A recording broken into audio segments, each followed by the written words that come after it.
Welcome to the next podcast, Millinery.Info. I'm your host, Lauren Ritchie. Thank you for joining me today for this episode with Elly Stemerdink.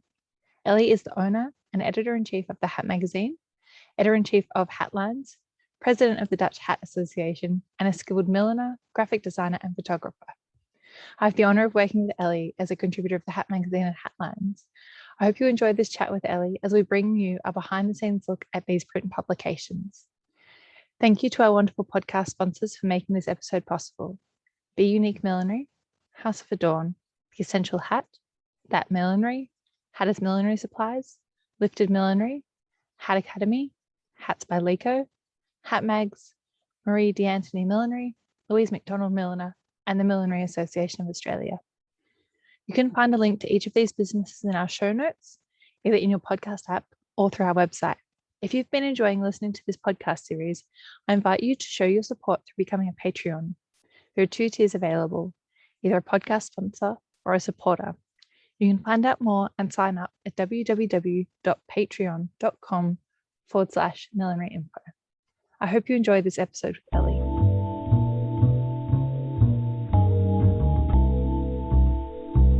Thank you so much, Elly, for joining me today for the Millinery.Info podcast. It's wonderful to have you on here.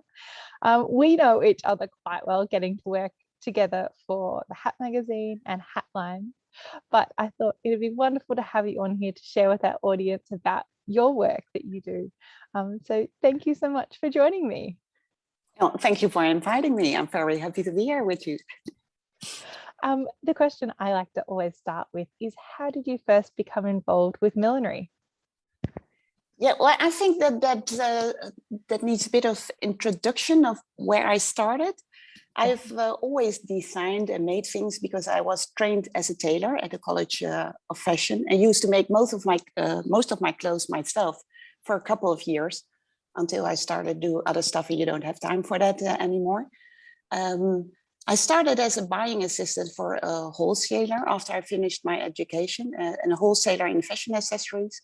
And they were mostly specialized in scarves, but also gloves and hats. And I've been working there for a few years, and over time, my interest developed towards graphic design. And I did that on the side. Sometimes for people that I knew, for companies that I knew, and it became bigger and bigger, that part of the work that I did. So in the end, I decided, you know what, I'm going to quit my job and I'll start my own business and run a graphic design business. And it was also during the period that internet came up, so people started to have websites. That was in 1997. So I offered graphic designs, logos, but also website building for companies, smaller companies. And I also offered management services for interbrand organizations, and that it led in the end to organizing complete events. Because you work for those kind of organizations, so smaller organizations and interbrand organizations, they always keep asking you, oh, if you can do this, can you also do that? So, so you broaden the services that you offer. So I ended up also doing all sort of complex database constructions, sort of programming, and because these all are things that all go back to creating something, designing something, making something, and coming up with an end result. And that is also how I started with digital photography, because when people ask you to make a website, they always want to have lovely photos on the website, but they don't have any photos. And the same time that internet started and people started to have websites, it was also the start of digital photography. So I thought, well, if I need to end up with digital content to be able to put it on a website, let's start with a digital image. So I bought one of the first digital cameras, and those were the ones, I'm really old, so those were the cameras that had floppy disks in them, so instead of having film, you would put a floppy disk in there, and you could only put a few photos on them. So I was carrying my camera with me and a big box of floppy disk, taking pictures of whatever, and they would go on the websites that I made. And because of all these things that I did and the clients that I had, one of the companies that I worked for, and been working for a few years, asked me to join their board. It was an information technology organization, and I had been involved with that organization since they started. And they asked me to join the board because they had become bigger and they needed, to get things organized and to get a bigger management layer. So I was in charge of information technology and communication for a couple of years. But that means that you're also involved with staff, running people that work for the company, looking at strategy, which was really nice. But after 6 years, I thought, my God, I can't hear any management term anymore. It's time that I start creating things again, things that make you happy. So that was in 2009. I really felt the need to make things again. And that's when I decided to quit my job over there and run my own business again. But because it was quite a decision, I felt that I needed to do something completely different in between, just to clear your head. And a friend of mine had taken me, 1 year earlier, I think, to a high tea session at the atelier of Dutch hat designer Berry Rutjes. And I liked the hats that were being made there. And I thought, well, this is something I would like to try, whenever I've got time to do something like that. So I thought this is the perfect moment to do it, because this was in summertime. And she offered summer workshops, summer courses for a week. I thought I'll do that, in between stopping with quitting my job at this company and starting my own business again. So you can start afresh. Well, and like most people, if you start making hats or if you do something like that, you're hooked. So after that experience, I signed up again for other workshops and I started visiting international milliners, because there are so many wonderful techniques to learn. And so I started my own business in graphic design again. But besides that, I started designing hats and making them, of course. So you're currently the chair of the Dutch Hat Association. How did you first become involved in the association, and then what led you to the role of president or chairman? Yeah, I think that developed gradually. I joined the organization. I visited I became a member of the organization in 2011. I visited the French event Les Festivals du Chapeau in Caussade, where I had a stand with the first collection that I made. And next to me was Jenny van Dijken, and she was a member of the Dutch Hat Association. And she told me about the association, and she said, "Oh, you should join as well." So when I got back home, I did that. I signed up and became a member. And 1 year later, they had in the newsletter, they said that they were looking for a webmaster. And I thought, well, this is saying, Elly, please send us an email and join us. I think when you join an organization like this, an association, it can only exist and continue to work if members put in some effort. It's all a voluntary job, all the work that needs to be done, of course. And if you do something for an association, it always works better. It's more fun if you do something that you're good at. So I signed up as a webmaster, and they immediately made me a board member as well, because they thought that's easier, then you know what's going on if you need to put information on the website.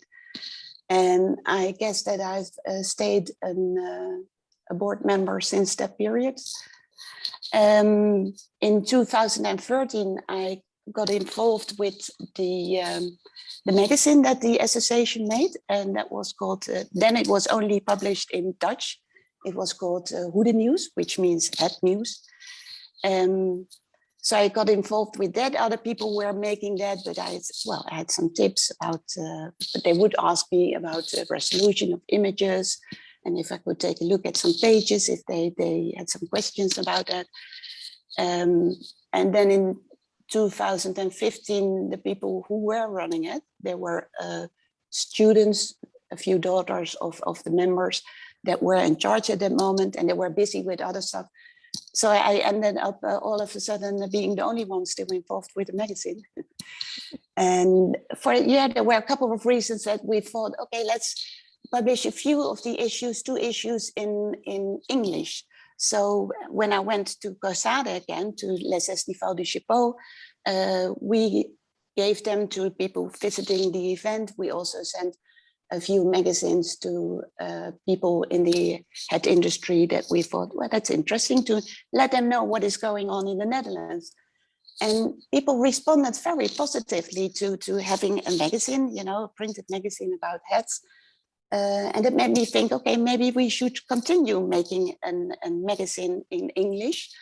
And that was in 2015, but then we need a different name, something that people understand instead of Who the News. So that's when Hatlines, when Who the News was transformed into Hatlines. And as I was publishing this magazine, making this magazine, you start traveling. Traveling, we already did that because with Peter, my husband, he has got an international business. So everywhere we would go and I would join him. I started looking, are there any interesting hat makers or hat shops or events or whatever in the same area? And I would visit those, do an interview and to have some extra content for Hatlines.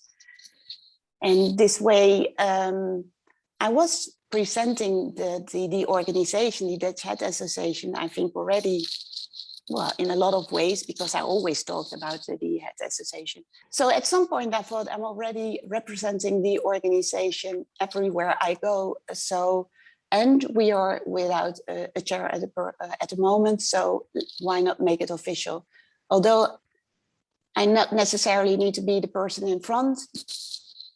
Well, this is just the way it happened. And that's how I became the chair of the Dutch Hat Association. And you have a board of members, but what does the structure of the organization look like? Do you need to be a milliner to be a member? How does that work? Yeah, we have quite a wide variety of members. The Dutch Hat Association started in 2004. And the aim, of course, is to bring back hat into fashion and promoting the professionalism of millinery and milliners. But it's not just for milliners, because we have quite a wide variety of members. So there are people that make hats for a living or have a hat shop, are suppliers of millinery materials. But we also have a lot of members that just like to make hats as a hobby, or people that just love wearing hats. And we even have some members that like to read about hats because they like the magazine and that's why they are involved. And that is a very small group, of course. But so we have a wide variety of members. As long as you're interested in hats and everything that is involved with that, you're welcome. And we started as an association with only Dutch members, but soon we also had a lot of Belgian members, because in Belgium they don't have their own association, and half of the country speaks the same language, so that makes it a lot easier, of course.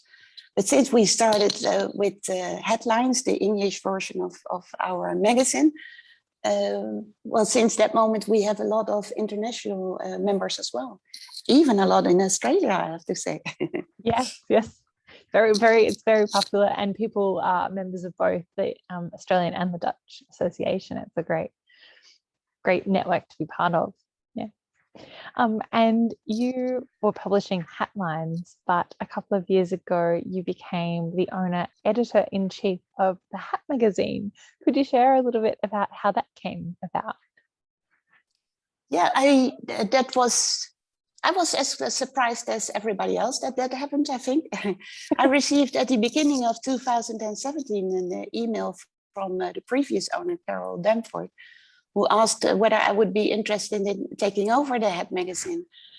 And well, I had to read the email again, whether I stood it a few times, whether I understood the question properly, because I had not expecting anything like that at all. And of course, my husband, Peter, like most men, said, yeah, you should do that. I thought, well, let me think about this for a second, because I want to be sure that if I do it, I want to do it properly. So I want to make sure that I feel like I'm up to the job, you know. And of course, I had already been making headlines for a few years, but the Hat magazine is for the whole trade industry. The content is well, different from what we are offering in the headlines, and also it's twice the size, so it's a difference. And it's also because I started with headlines only 2 years ago. I felt like I can't just say to the Dutch Hat Association, okay, good luck with the magazine. I haven't got time for that anymore. And I knew that the Hat magazine was going to be, well, quite a challenge, not just in getting the hang of it, but also it's a lot of work. So I thought I need to feel comfortable enough to think that I could do both, at least for a few years before I say yes. So I've been thinking for that for a while. And then I thought, okay, well, let's give it a try. But we had already planned a trip to Australia. I wanted to visit, I'd never been to Australia before. I knew that it has a very vivid, big millinery world and association that organizes a lot. So I definitely wanted to go there at least once. And I asked my children, would you mind going to Australia on a holiday this season, this summer, I mean? And by the way, my children are half Indonesian. So, and we had never been in Indonesia before, and neither had they. So I thought maybe we can do a combined holiday trip and visit Indonesia as well, because, well, we're already on that part of the world. And they didn't mind, of course. So we already booked that trip. And when I received a question of taking over the Hat magazine. So we bought the magazine in the summer of 2017. Then everything was finalized. And that was a few weeks before we took off and went to Australia and to Indonesia for the longest holiday trip I've ever done, because I think it was for 4 or 5 weeks. So I ended up, while I was in Australia, doing a lot of interviews, because, okay, now that I'm here, I can bring all this information back and use it for the Hat magazine for the first issue that we're going to publish. But also because it was all a bit last minute that we had the final confirmation that this was actually going to happen. I didn't have a lot of time in advance to prepare myself. So while we were on a holiday, and especially when we were in Indonesia, in the mornings, I would work on the magazine, start thinking about the layout, write all the interviews that I did, and then have a nice lunch at the beach. And in the afternoon, we would do whatever we like, have a nice dinner, and do the same thing the next day over and over again. So that was a nice way to get prepared. And that's where we met in, when you were over on that trip in Adelaide at the Hats Off to Adelaide convention. Absolutely, yes. When you took over the magazine, you kind of, as you mentioned, you did a redesign of the graphics. How did you approach that? And what were some of the main things you were looking to achieve in the redesign? Well, when you take over when you take over a magazine, or whenever you get a job, a layout job, you can give the same job to 10 different designers and they will all come up with a different design. So when we took over the magazine, I also told Carol, be prepared, it's going to look differently, because everybody does it something like that in their own way. So and and looking at the magazine and why. Well, the first thing I thought, okay, who reads the magazine and why do people read it? So I contacted people or everybody I met. I said, okay, tell me, why do you read the magazine? Which parts do you like? What are there things that you like less? And well, one thing that everybody said was they read it for inspiration. That was the one thing that everybody mentioned. So that made me think about design, that you need to represent it in a way that you feel inspired when you read an article. So layout is very important when you want to bring a message. And so the content, the text and the graphics and the layout, it all needs to be balanced out well. Quality of images, it's something I never get bored of talking about quality of images. You can ask me whenever you want. I'll do a presentation about that. Yes. So that is very important because people in the industry, everybody in the hat industry is very passionate about what they make, about their work, and they're proud of it. And that should be represented in the images, in the information that you show to the rest of the world. And nowadays already it was very important. Images have always been important, but the importance has only grown, especially when internet started, your website. So it's not only the people around you who see what you're making, but a bigger part of the world sees what you're making. Social media absolutely changed that, of course. The whole world looks at it every day. What are you doing? What are you making?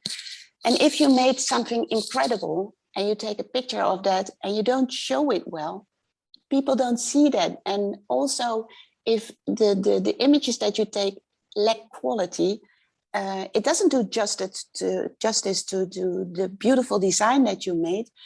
But also, I think the way you present yourself should be in balance with the quality of your work.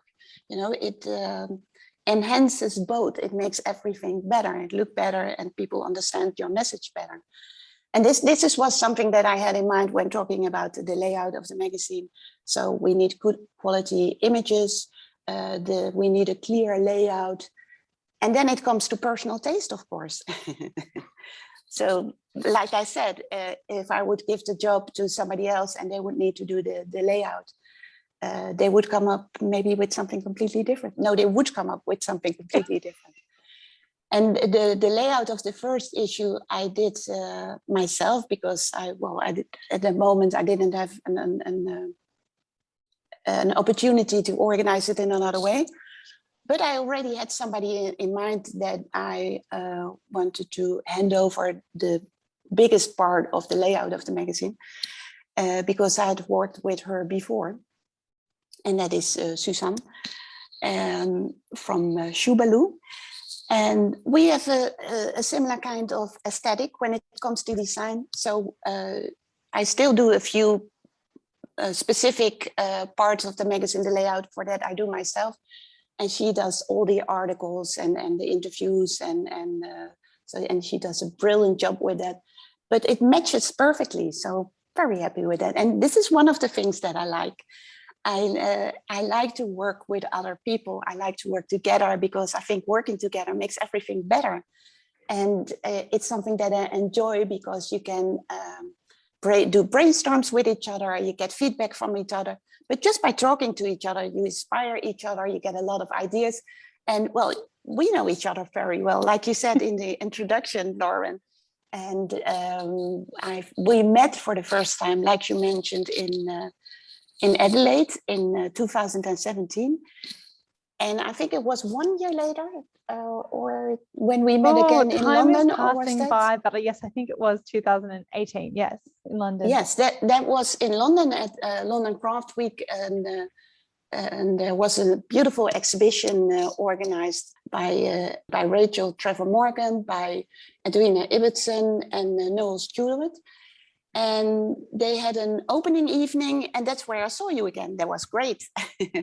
And so we talked to each other, and you told what you were doing in London because you were working at that time for Edwina, I think, in yes. her workroom. And I asked you, when I learned that you were staying for a longer period in London, whether you would be interested in being our reporter in the UK, as I live in the Netherlands myself. So that would be very useful. And I was very pleased that you said that you would like to do that. And this is what yeah. And this is what I really enjoy, you know, working with other people and talking to each other. And it gives you a lot of energy. It gives you extra ideas. I think it makes everything better because people come up with different ideas, or when you've got an idea and they throw something, they come up with an even better idea or a way to improve it. And yeah, and that works both ways, of course. So I love that. Yeah. And working with both Hatlines and the Hat magazine, you mentioned that when you were thinking about taking on the Hat magazine, about defining the two magazines quite independently. And this was something that I thought was really important because I get to contribute to both of them. And when we were first talking about it, on the surface, they both appear as Hat magazines, but how would you define the difference between Hatlines and the Hat magazine? Well, I think there's a clear difference between both. And people ask me in the beginning often, oh, are you going to merge both magazines together? And I thought, no, why would I do that? Then you can read only one magazine instead of two. More is better in this case. And it's also that I think there is I think it's clear that there is a difference between both magazines, because the Hat magazine is for the international hat trade. It's bigger, and so there are also a lot of manufacturers involved, and what is going on in the trade developments. You know, it's not only it's for about every aspect of the hat industry, and whereas Hatlines is more for milliners and hat lovers. So it's got another approach, and we make it is a magazine. Although I have been running it for a few years now, it is the magazine by the Dutch Hat Association. It's not mine, I'm the editor-in-chief. And the focus is differently because this is more about the people involved with the association, but they want to learn about, the rest of the world as well, of course. So it's not like we are only interviewing people that are involved with the association, but we show more what is going on in associations as well.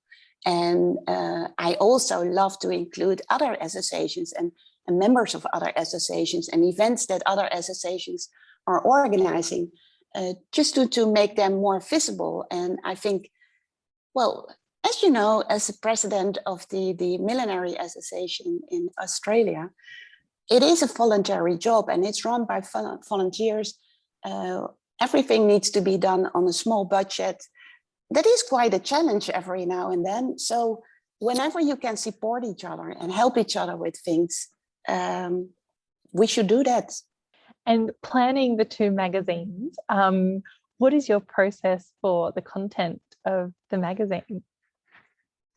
Yeah, I'm a bit of a planner. I like to plan ahead. And I like to have a planning for at least 1 year ahead. And it's not like, oh, things then can't be changed anymore, but that helps you to organize your thoughts and to know where you're going to. And also, when you go somewhere, you pick up things that you think, oh, this could be interesting for this or that article, you know? So that helps you to get things done in the end, to get them organized. So when I start, there's always, when we are going towards the end of the year, no, not even towards the end of the year. I think when we are somewhere halfway, I think we should look at the planning for next year. So what I do, I start with a frame. I put in the regular items that you know that will show up in every issue. Then I look at the items and articles that will be published in a specific issue, because, well, you have Royal Ascot, so that will be in the August issue of the Hat magazine. And there will be a report about that in the summer issue of Hatlines. So then I put all in all these specific reports and items. And then I look at my list of all the ideas that I came up with in the previous period, and I put that all in a list and look at it again. I think, oh, this would be nice for that issue and this one for that issue. I like to work with some kind of theme if possible, especially for the Hat magazine. And well, and then I call you, Lauren. I sent you an email and say, let's do some brainstorming. And then you bring in also your ideas and thoughts, and we mix them all together, and we come up with something that we think, okay, this is a nice frame for next year. And then during the year, you start fine-tuning. The closer you get to an issue, the more precise you get about the articles that you are going to publish, that will be in that issues. And then I start contacting people, because we have a lot of contributors. Over the years, more people have joined the team, which I absolutely love, because we have people from all over the globe now. And so you have people who meet different, they have different contexts, they have come from a different millinery or hat world, and that all helps to make it more interesting, I think. So I contact those and talk about, well, I thought that maybe you could do this or that, or in that issue you could do something about this specific subject. And then afterwards you need to keep track of all the articles, images, write your own articles. And the same goes for Hatlines, because both magazines are quarterly publications, and the deadlines for those are in between each other. So every 6 weeks we have a deadline. Yes, we do. And at the moment, I'm in Australia, but you're in the Netherlands, and we've both, as with everyone, been in lockdown due to COVID and virus and the global pandemic. How has that impacted the content that we produce, or you produce, for the magazine?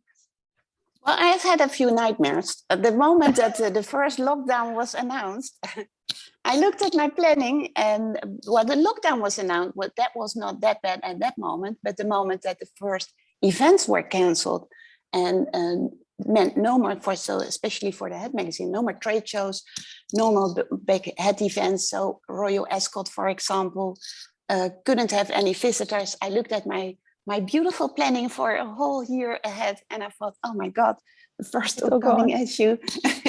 I have about 20, 30 empty pages, you know. So that was a bit stressful, I have to admit. And coming up with ideas to replace those articles is not the hardest, because we have plenty of ideas. Every time we start brainstorming together, you and I, we end up with the conclusion that we need a third magazine, because we are not able to get everything in the 2 magazines. But time-wise, that is not a good idea. So we stick it to 2 at the moment. And but getting everything organized, that is really a challenge, because you need to do more yourself, which is really a bit of a challenge, or get more people involved, making the articles, writing the articles, but especially, and I'm back to my images again, getting images from everything, because it is even more important now that people can send you high quality images. If you can't go there yourself, I love to go to visit people, to visit workrooms, to visit events myself, mostly because it's great to meet people. It's so, and this is the one thing that I miss the most at the moment, meeting people, seeing people. Because when you talk to people, it's always energizing, inspiring. You get a million of ideas talking to people, and it's great. And you learn so much, and you want to share all this information, all the things that you heard with others. And that is completely different if you can't go anywhere anymore. So and you don't accidentally meet people anymore. It's not like you run into somebody at a trade show who mentions something on the side and you think, oh, that's interesting, tell me more. Things like that don't happen anymore. So you need to actually plan everything, and to know what you're going to do, and know who you're going to contact, and where do you get this information, and images. Like I said, how do you get high quality images? Because a magazine print needs high resolution images. And somebody can tell a great story and will still be a great read, but without images, it has less impact.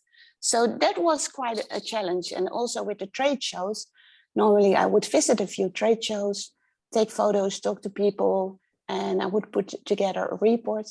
And now you have to send out, well, before you have got all the information you need, you have sent out a few hundred emails. Well, that takes some time as well. So yeah, it is a bit more challenging this way. You've mentioned quality of images, and that's something we do talk about and is one of the biggest challenges for our print publication, but also as a small business, you mentioned the value of people producing their own quality imagery. What are some of your tips and tricks to milliners and hat brands about producing high quality images, and what does a high quality image mean? As I think this is really important, I did an article about this subject during lockdown because the importance was even more clear to me. So in issue 85, I wrote an article about digital images, which explains what resolution is, because that is always hard if somebody sends you an image and says, but it looks like this file has a big file size, so it must be high resolution images. And that is not necessarily so. So I explain there what a high resolution is and how it works. And this article is, I also put it in, we have an app, a HatMags app. You can download it on if you have an iPhone or an iPad. Unfortunately, we can't offer it for Android at the moment, but we will be offering a web version of this app and the issues in it end of September. And there are a few free issues, viewing copies in there, and also a few articles that you can read without any charge. And one of those is the digital images. So if you're interested in this subject, I would definitely recommend reading that. But in general, when you take pictures, it depends what quality of your image should be, depends on what you want to use it for. If you just want to post something on social media, on a website, you don't need high quality images, but you never know where your image might end up.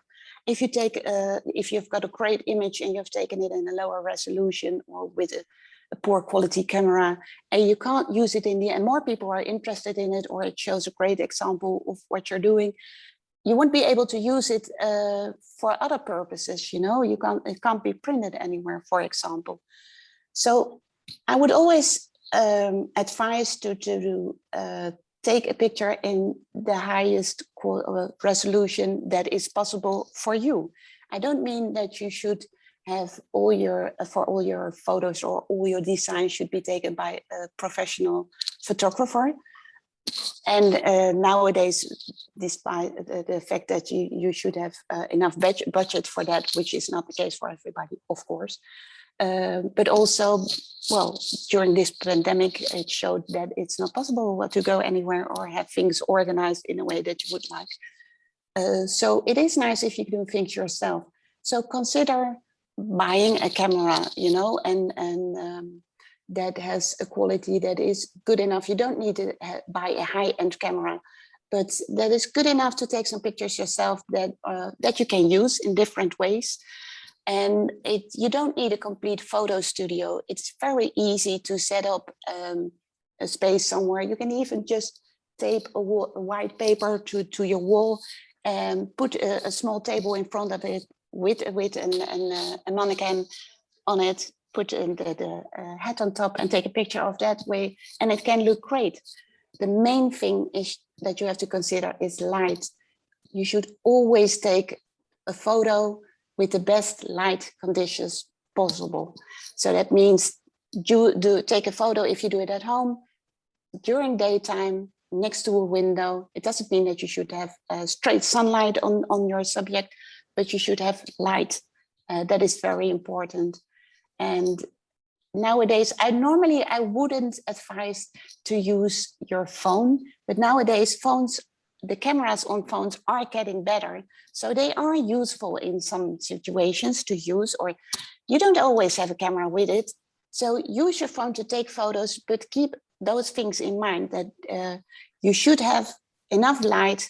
If you want to take a photo when you're at an event, you can't change the light condition, the light situation, obviously.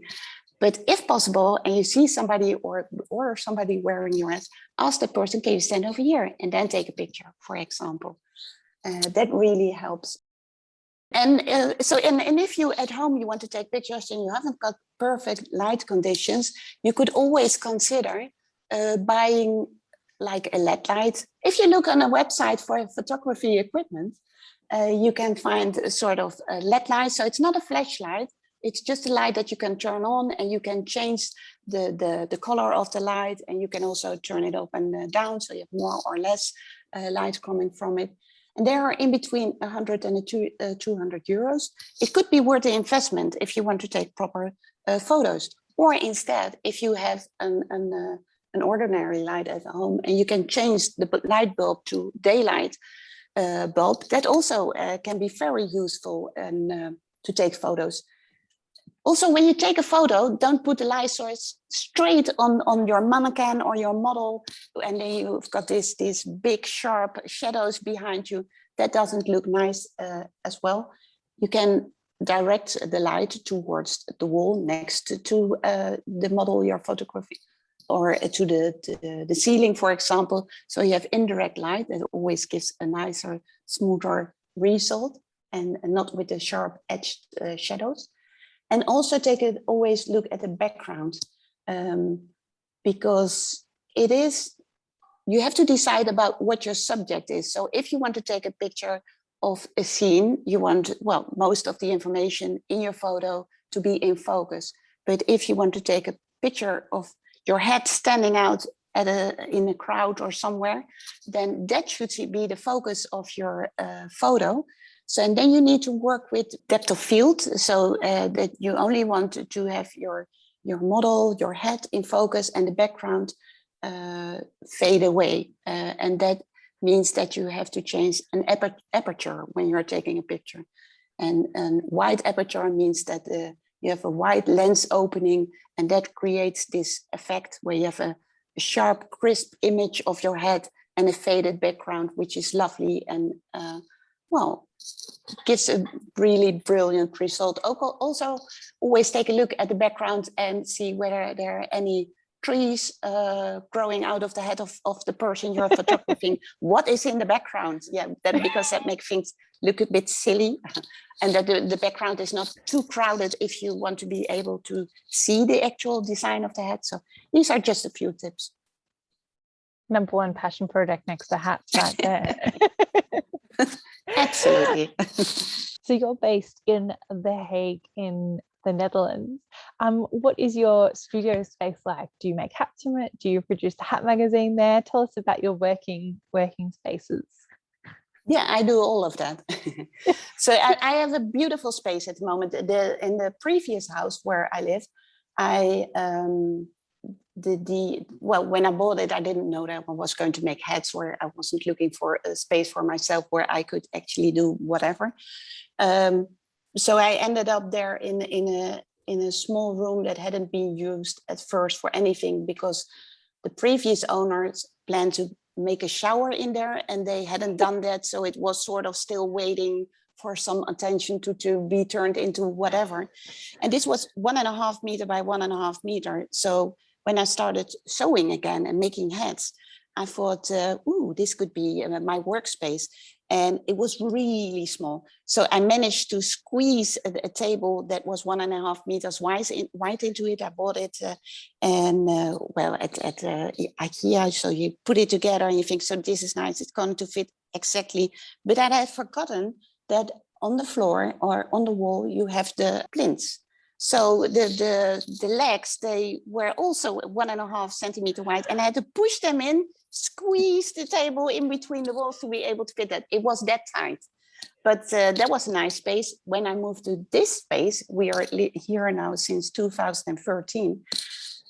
One of the reasons we bought it was because there was already an atelier in here. The previous, no, not the previous owner, the lady who built this house in 1920, she was a female painter. So she had on the top floor a big atelier, but with high windows on the north side of the building, and with a big glass ceiling as well. So the light is beautiful here. It's a wonderful space. I started making hats here, but now it is turned into let's say 3/4 of the space here is still for hat making. It's still waiting for me. And 1/4 is filled with big screens that I use to make the magazine. So this is where I sit every day nowadays. Normally I would also go out and travel and go somewhere. But in the past 1.5 years, you can always find me here in this space.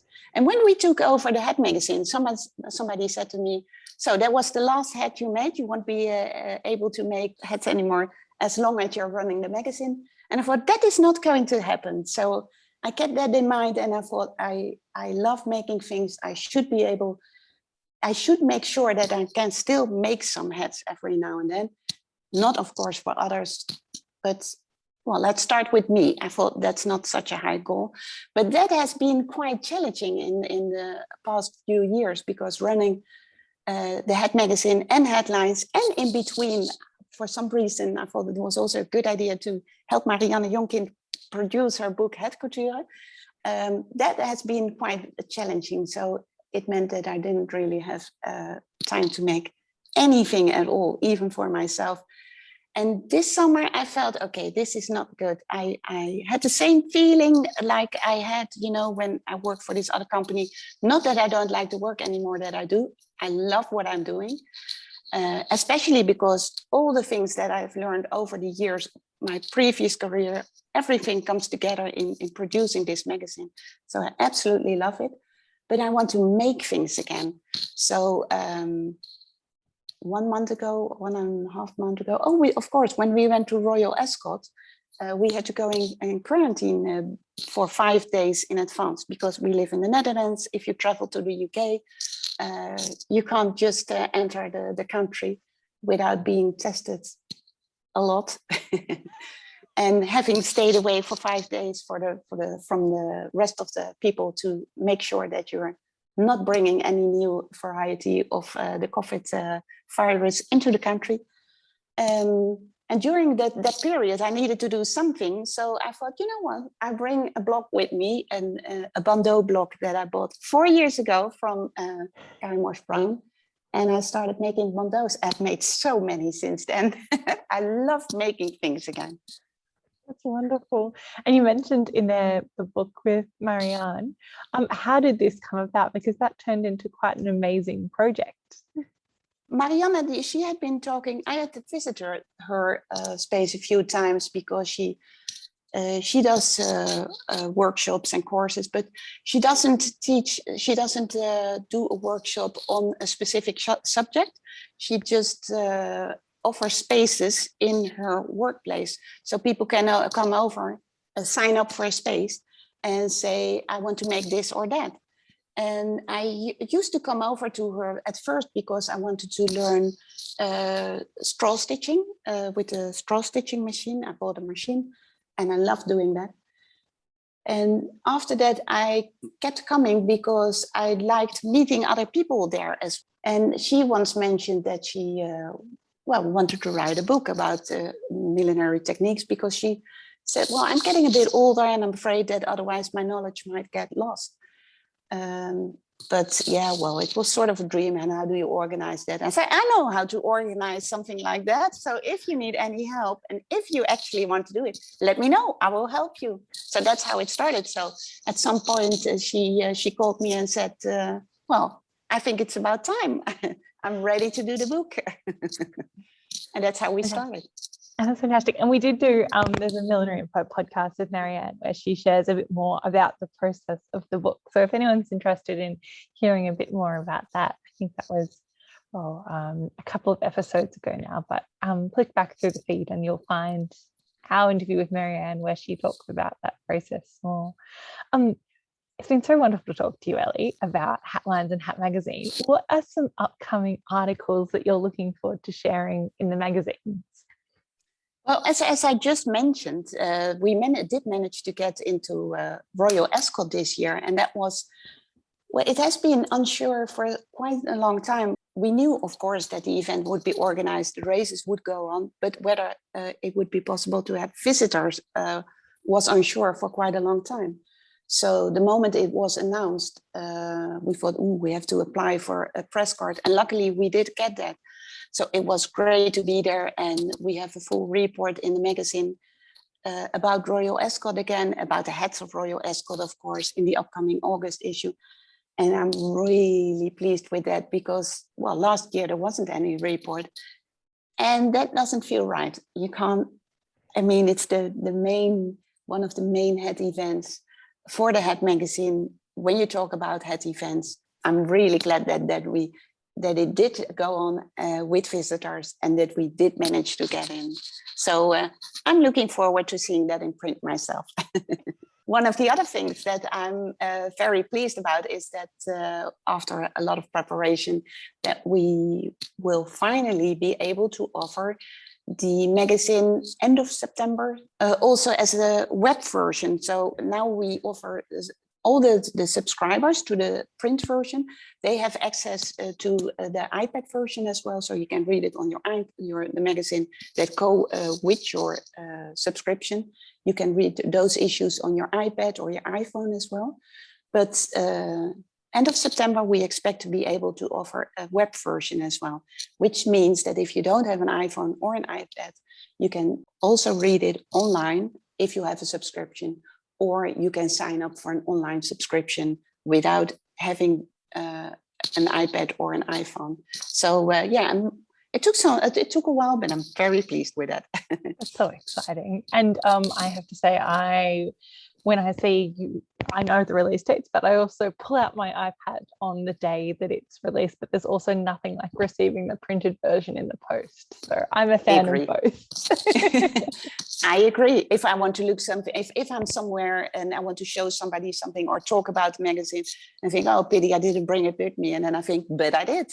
And you can look at your phone or your iPad and show it to people. That's great.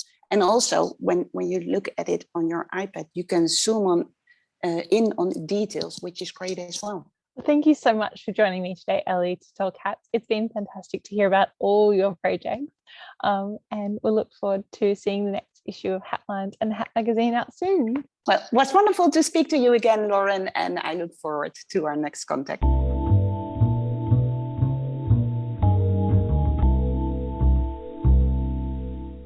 Thank you for listening to this episode of Millinery.Info with Elly. With each podcast, we share some images with you on our social media, but if you head over to our website, you'll see some more pictures relating to this episode. I'd like to thank our Patreon podcast sponsors, Be Unique Millinery, House of Adorn, The Essential Hat, That Millinery, Hatters Millinery Supplies, Lifted Millinery, Hat Academy, Hats by Lico, HatMags, Marie D'Antoni Millinery, Louise McDonald Milliner, the Millinery Association of Australia. You can find a link to each of their businesses in our show notes, either in your podcast app or through our website. We greatly appreciate the support of this podcast series. If you would like to become a Patreon of this Millinery.Info series, there are 2 tiers available: a podcast sponsor, which means your business or event is mentioned in our podcast just like those. Link on our website and in the monthly newsletter. This starts from just $15 per month. Or we have a supporter tier, which is just $5. Think of it as shouting us a coffee per month. It's for those who would like to more quietly show their support so we can keep producing the content you see on Millinery.Info. If you have any questions about becoming a Patreon, I'd love to hear from you. Otherwise, you can sign up at www.patreon.com/Millinery.Info. I'm Lauren Ritchie, and it's been wonderful to bring you this episode today. I look forward to talking hats with you again soon.